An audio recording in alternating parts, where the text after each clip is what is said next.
Spain நாட்டுக்கு உரிய பால்மா து மலோக்கா அல்லது இல் து மஜோக் என்று அழைக்கப்படுற ஒரு தீவுக்கு நாங்கள் வெக்கேஷனுக்கு போயிருந்த பொழுது அதனுடைய கேபிட்டலில், அதாவது பால்மா என்ற அந்த கேபிட்டலில் நின்று கொண்டு எடுத்த காணொளி தான் நீங்கள் இப்போ பார்த்து கொண்டிருக்கிற காணொளி.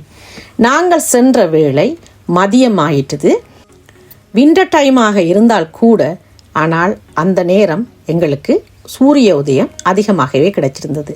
ஆகவே அந்த அழகான சிட்டியை சூரிய ஒளியால் அப்படியே அலங்கரித்திருந்தது தான் உண்மை என்று சொல்லணும்.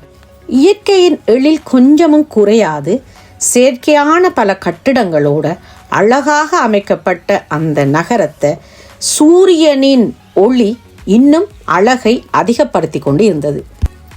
இந்த தீவு கிறிஸ்துக்கு முன் 123ஆம் ஆண்டு கட்டியமைக்கப்பட்டதாக சொல்லப்படுகிறது.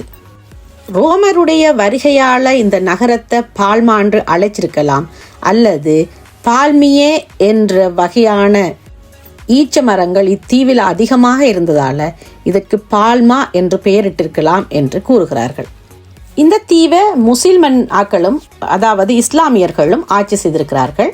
அதனாலேயே மதீனா மயோக்கா என்றும் இந்த இடம் அழைக்கப்பட்டிருக்குது.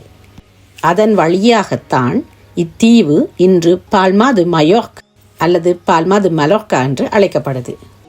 இந்த நகரத்தில் முக்கியமான மைய பகுதியிலேயே பார்க்க வேண்டிய மொனிமெண்ட்ஸ் எல்லாம் அமைக்கப்பெற்றிருக்குது.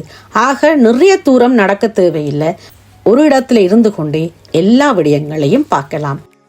அங்கு முக்கியமாக பார்க்க வேண்டிய ஒரு விடயம் தேவாலயம்.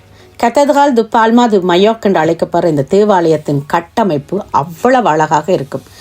ஷத்தோ து பெல்வே என்ற ஒரு மியூசியமும் இருக்குது. இஸ்லாமியர்கள் ஆண்ட காலத்தில் கட்டப்பட்ட ஒரு அரண்மனையை இப்பொழுது கண்காட்சியகமாக மாற்றியிருக்கிறார்கள். மிக அழகான கட்டடக்கலைகள் அங்கு பார்க்கக்கூடியதாக இருக்குது. அது மட்டுமல்லாமல் அந்த தேவாலயத்தின் அந்த கட்டட அமைப்பு அப்படியே கண்ணை பறிக்கும் அழகாக இருக்கும். இந்த தேவாலயத்தின் அருகிலேயே இந்த அரண்மனையும் அமைக்கப்பட்டிருக்குது.